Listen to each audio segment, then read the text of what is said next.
The old slaves used to run away from being branded. The new slaves run to be branded. Let me say that again. The old slaves ran away from being name branded. The new slaves are running to be name branded. Yes, in case you don't know, name brands are slave brands. We've all been branded, and some of us always will be branded. Brands on the hands, on the neck, on the back, the butt, the legs, the ankles, the feet.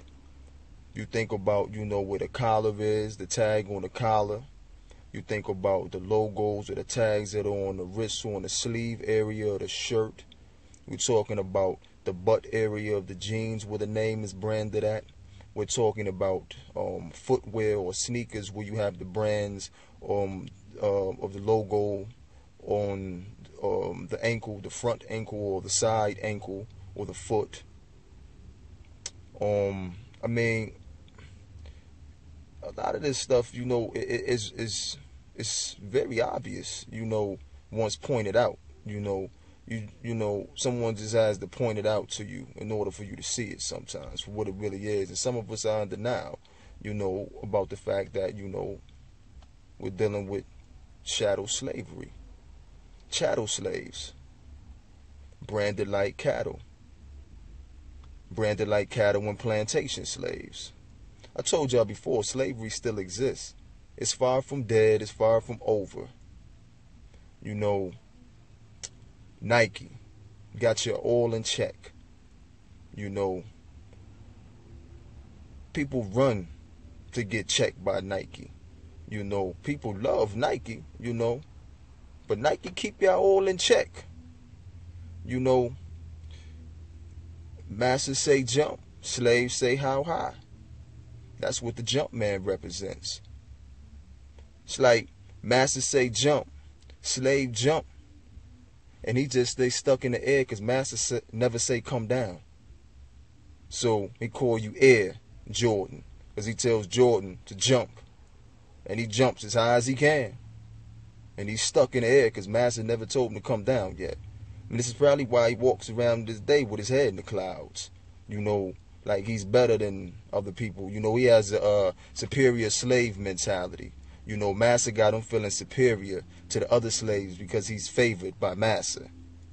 You see, but yeah, that's what that jump man represents. Nike and check, jump. How high? Just stay there. I'll tell you when you need to come down. So that's what a lot of that represents and symbolizes. You understand? You got to realize these brands, these logos, they have symbolism behind them. You got to be able to peep the symbology, symbology. You got to know what this stuff means, or study the symbology, the symbolisms and different things like that,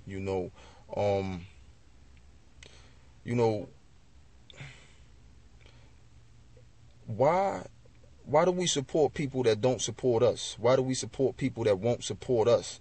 Why go broke to make somebody else rich? Why make yourself poorer to make someone else richer? You getting poorer and them getting richer. What type of logic is that? Ill logic. And if logic is ill, that means you're sick in the head. See, you have to understand that ill logic kills logic. And you have to heal your logic. Logic needs to be healed because it's ill. Value your name. Brand your name. Make your own mark, in this world. Starve the system. Starve these parasites and they'll die. As long as we continue to feed it, it's going to continue to grow.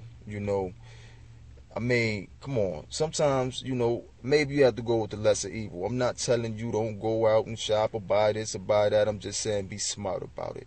If you know that it only costs $5 to make something, why would you spend $100 or $200 for it? There's no sense in that. That would be like spending, $500 for a nickel bag of weed or something, or spending $100, for a dollar candle. Or, spending, $100 for a $10 pack of Newports or something. Why would you spend more on something than it's worth? Who convinced you that these things are so valuable? That you should, spend outlandish, prices for these things, because people assume that the more they spend for something, the better the quality or the more official it is. But that's not true. They got these people over in these foreign countries in these sweatshops paying them damn pennies, this material, all of this different stuff. We talking about $5 to manufacture this different stuff.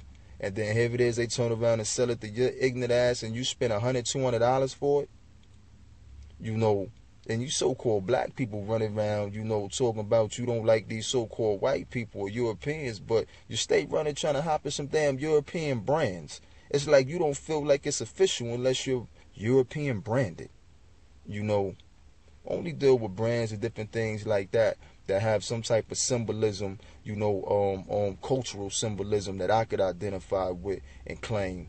I don't deal with any of that derogatory or sneak dissing logo type stuff, where it really has a subliminal meaning and it's something that's degrading, to me and to my people. Come on, we got to be a little bit wiser than this. We got to stop investing, in our own destruction. It has to stop. A lot of you may disagree, but you understand, like I said, slavery never left. It just took on a new form. It just evolved. So you got to study the times. You got to keep up with what's going on in the world, do the science, do the math to these things, because, you're faced with all types of opposition, and a lot of times you don't realize it. And this is why a lot of times we fail before we even start, or before we even begin. So like I said, I'm not trying to take shots at, anybody, Jordan, whoever, whatever. But I mean, honestly, how did any of these athletes benefit you? How is supporting Michael Jordan benefiting you? Or any of these other pro athletes? What have they done for you? What have they done to build up any communities for their people? We're not talking about donating to building a little rec center or this or that, but we're talking about actually, putting in that work.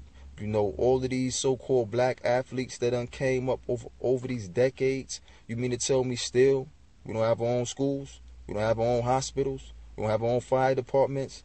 Police force? Policing our own? You understand what I'm saying? What's really the benefits of these things? For somebody to, throw some money around and, hop in some European designer clothes and drive fancy European designer cars and, think that they're doing something and walk around with this superior slave mentality. It's really dividing us. It's not unifying us. We're not benefiting from it at all, period. So we need to stop supporting those that don't support us. Just because they're your skin folk, don't make them your kin folk. Everybody ain't the same. We ain't all family. So a lot of this we, who is the we? We have to identify, who our allies are and know who our enemies are. And we need to know how to distinguish between the two. Because a lot of us have our friends confused with our enemies and our enemies confused with our friends. So we're setting ourselves up to be deceived. So I just wanted to touch on that real quick. Name brands are slave brands. You're dealing with chattel slavery. Most of you are chattel slaves. And if you don't really, get into the things of substance of value, get into a little law, a little civics, a little history, economics, and grasping, proper economics, instead of making economically unwise decisions like spending hundreds of dollars for something that only costs dollars to make, or that's only worth dollars. You give value to these things. That money in your pocket, those bills, that's made out of cotton and linen. No different than a cotton shirt and a linen on your bed. Now, if you can't cut off a piece of cotton from your shirt or a piece of linen from your bed and make a purchase with it, but it's made from the same material, what makes one particular cotton or linen more valuable than the other? You need to start thinking about these things and stop letting these people manipulate you and keep you dumb, deaf, and blind. It's time to come out of the stages of triple darkness.